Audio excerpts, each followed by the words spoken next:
Today I'm checking out the Laney IRONHEART from Aurora DSP, and this is a special one because I have the real amp right here. Now, I bought this IRONHEART probably 10 years ago. This is the IRT Studio.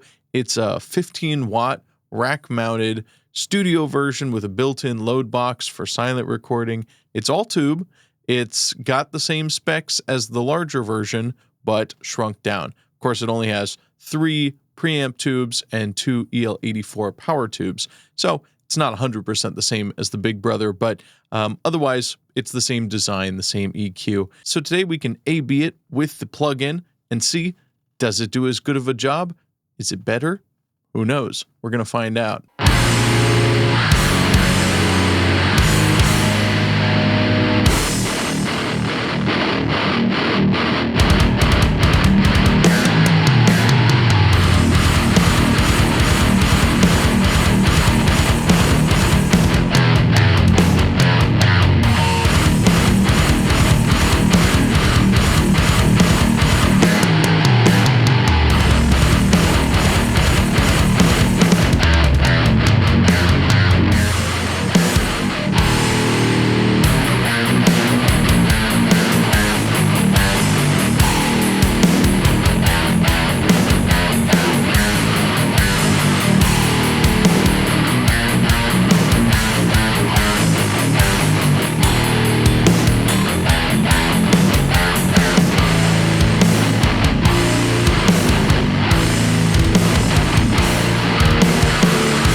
So let's just dive right in. I've got an A/B switcher, so I've got the real amp and the plugin hooked up. I'm running the same exact cab settings for both, so same IRs. We're just going to be swapping out the amp. Same amp settings. Let's start with the real amp.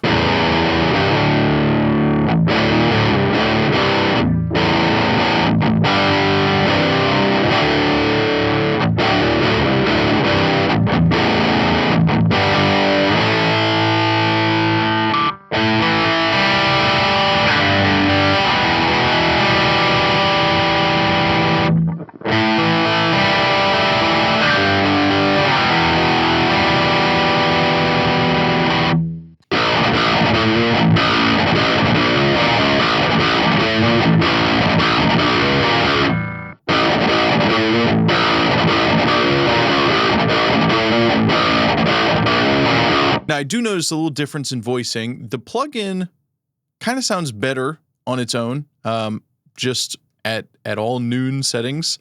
The plugin's got a little more bass, and it's a little bit less mids. So kind of sounds a little more scooped, a little nicer. But let's see if we can get them to match up a little more closely. Let's tweak the real amp, since I like the plugin sound a little better right now.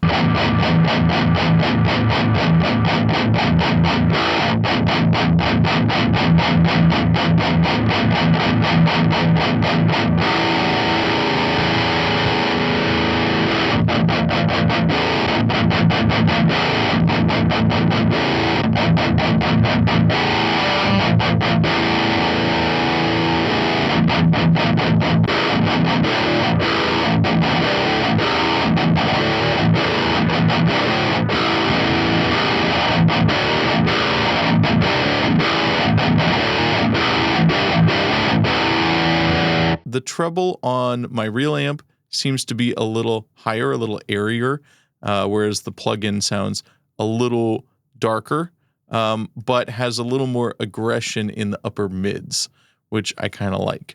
And adjusting the mids on the amp doesn't really seem to quite do that exactly. Both the treble and the mids seem to be matching each other as best as possible, but just not quite the same. I'll explain the controls real quick. It's a little confusing looking at first, but it's really not too complicated of an amp. We've got 2 sets of bass, middle, and treble controls for both the lead channel and the rhythm channel. Interestingly, on my amp, the lead channel is on the bottom, and here in the plugin, it's on the top. Kind of makes more sense to have the lead on the top. I've always thought it was a little awkward having it on the bottom because I want to use the top controls as my default, which is the rhythm channel. And there does seem to be slight differences between the lead and rhythm channels in their EQ. I don't know exactly how drastic it is, so it's not really worth a huge comparison, but they may be voiced a little bit differently. A cool feature this has is the pull pots. So if you right-click them in the plugin, they turn red. On the real amp, you just pull them, and there's a little red ring underneath it. You may not be able to see that too well on the camera, but you just pull the knob out, and it changes the EQ. So let's take a listen to that real quick. I'm just going to crank up the bass and toggle between its default and pulled state.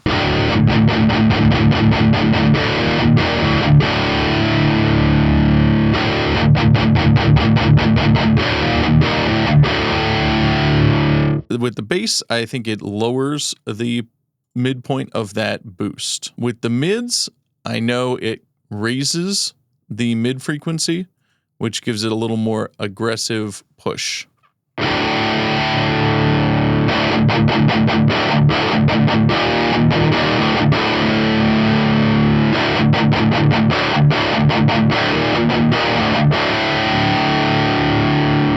The treble likewise raises the treble frequency when you pull it.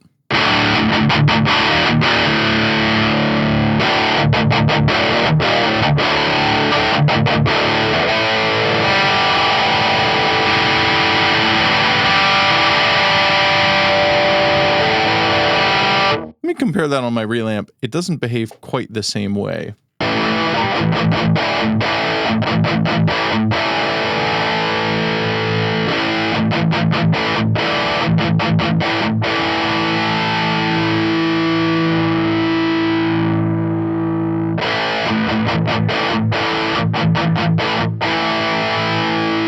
Yeah, so on my real amp, the treble just seems to move that treble boost up a little bit, make it a little brighter.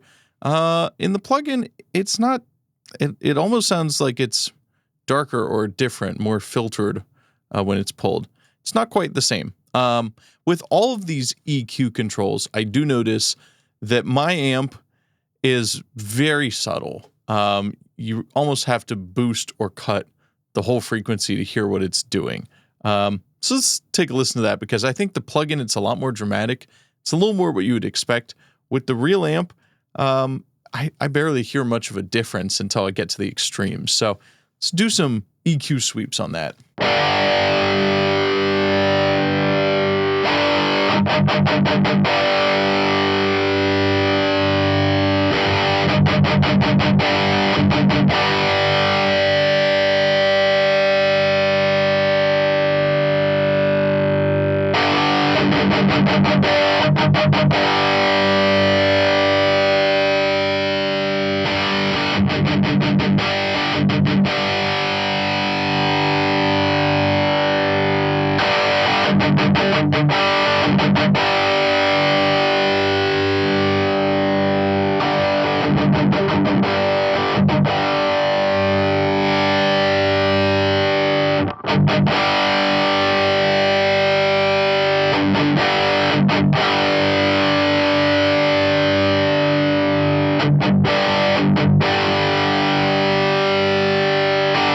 So the EQ definitely works, and it does enough, but it's just not super dramatic. I mean, it's not an active EQ circuit.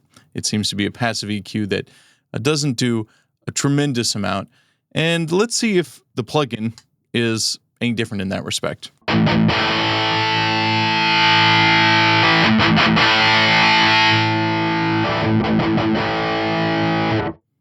That treble is certainly a lot more dramatic. The mids,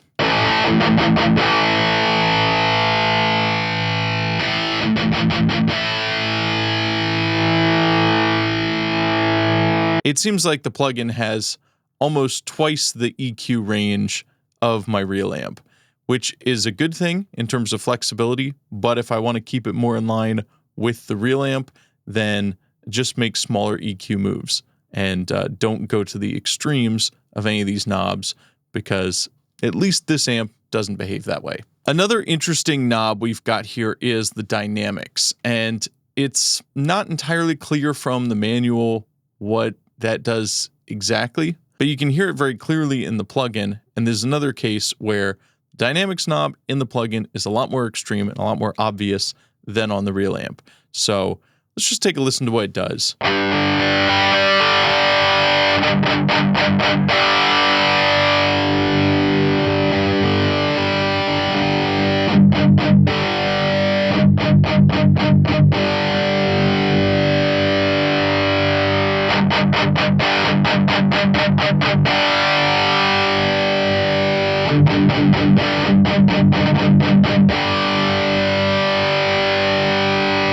So it's sort of like a bass booster cut, but it's different than the main bass frequencies.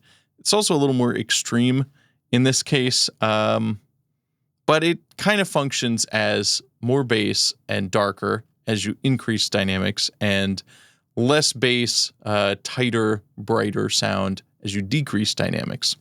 Let's just see how that behaves on the real amp, because it's a lot more subtle, and I never kind of knew exactly what this knob did.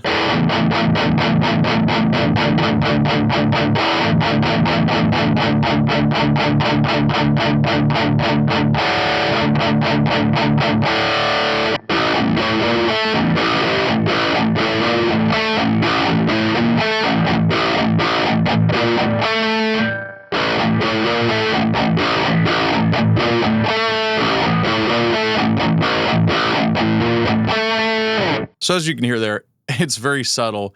It barely seems to make any difference, whereas on the plugin, it's very dramatic and very clear what it's doing. So I think on the plugin, you're safe leaving it at noon or maybe a little plus or minus. On the real amp, it hardly matters. You can kind of set it wherever. Noon is fine.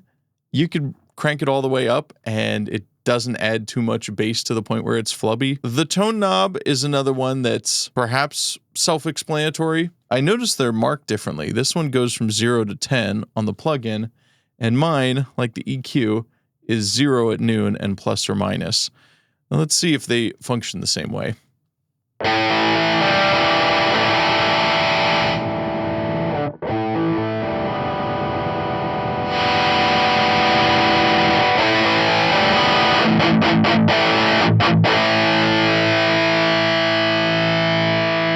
So it's a very easy control over the whole brightness of the amp, and that affects all channels as well.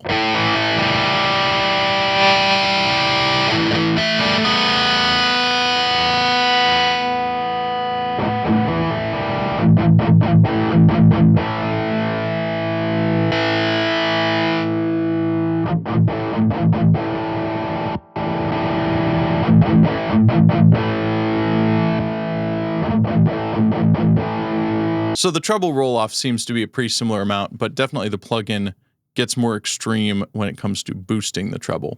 But otherwise, it functions the same way. Noon is the default, and it's plus or minus from there. This also has a variable wattage control, but I don't know that that really affects the tone of the amp in this model. I think that's just an attenuator. Now, the master volume does have an impact on the tone. That's your power amp gain. And we have the preamp gain on the left. So preamp gain is the obvious one. You want more distortion, turn that up. Power amp gain works the same way, but it's a little different kind of distortion. So let's check it out on the real amp first.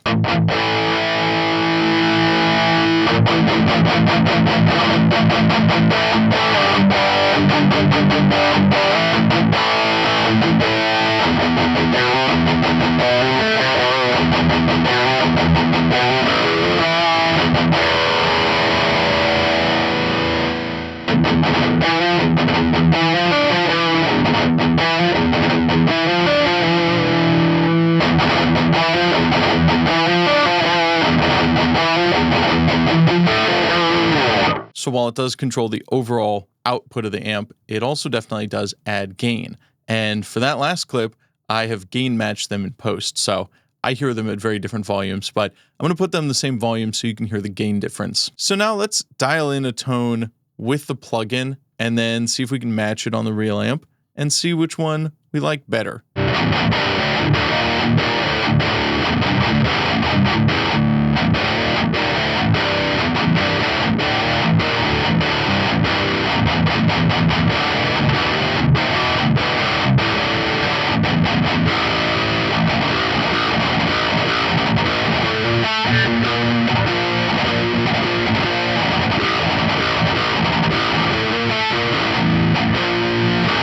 So that's sounding pretty good.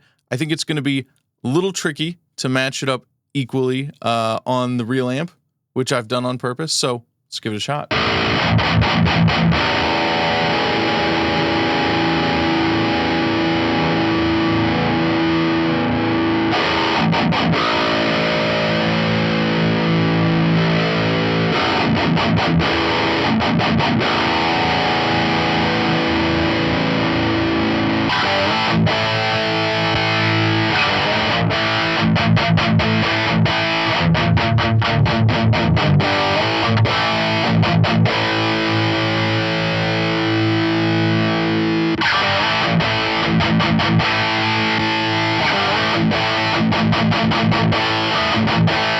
The plugin actually has less mids than the real amp.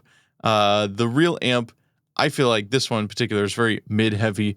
Maybe that has something to do with the tubes in it, the power tubes being EL84s. I don't know. But it's always had a kind of mid-focused sound and a kind of not a super modern djenty mid-tone, but kind of an old school mid-tone, I thought. You know, kind of British sound, martially, I guess. So in order to match up the plugin, I've actually had to raise the mids a lot on that. Maybe we can try cutting it, but either way, I think that's a pretty good tone. I think I've got them pretty close. The knobs, as you see, are not the same. The plugin definitely has more bass and less mids, and the treble is just different. I can't really get them to match up. My amp sounds a little airier, a little higher treble than the plugin. So for no real reason at all, I've taken the time to try to get these as close as possible. You can see the amp settings there. You can see the EQ I added. What's the point? I don't know, but we can get them to be very close. So let's listen to that.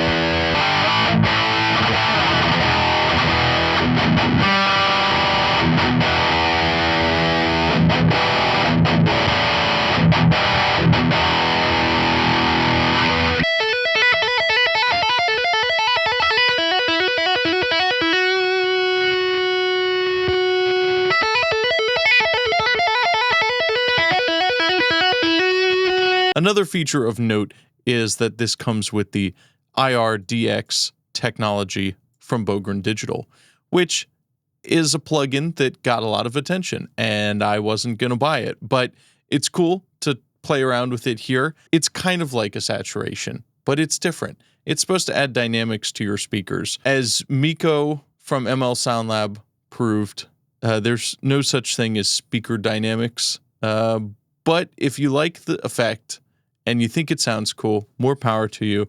Nothing wrong with using it. It's not more realistic. It's just an effect, and it's kind of a cool one. I've left it on, so you've heard it the whole time. It's kind of subtle. We can try it on and off, and then you'll probably notice the difference.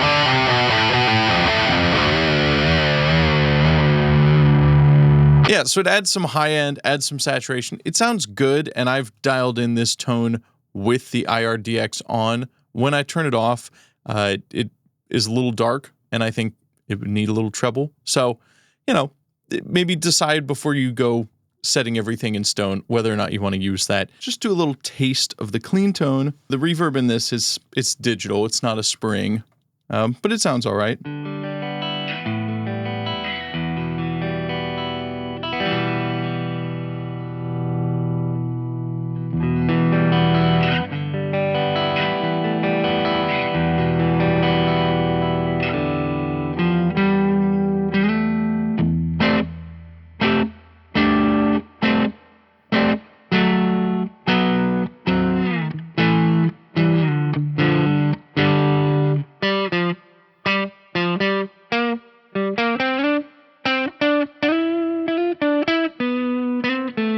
Maybe somewhere kind of between a hall and a plate reverb. Let's try it out real quick with the fuzz bender.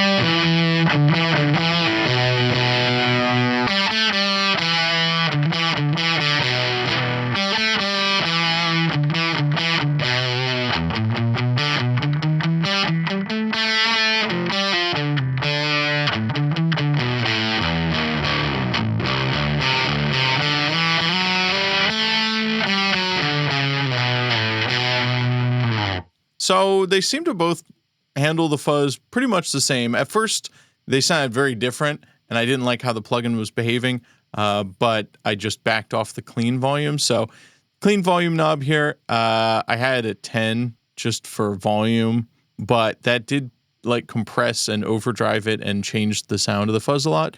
So don't keep that at 10 and just turn up the watts or the output if you want more volume.